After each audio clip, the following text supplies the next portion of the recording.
Суета порождает глупость. Не суетись, дай происходящему раскрыть для тебя мудрость.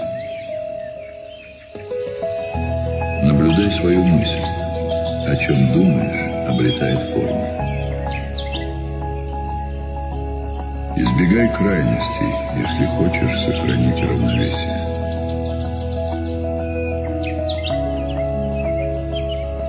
Нет ни лучшего, ни худшего пути. Есть только твой путь. По нему и иди.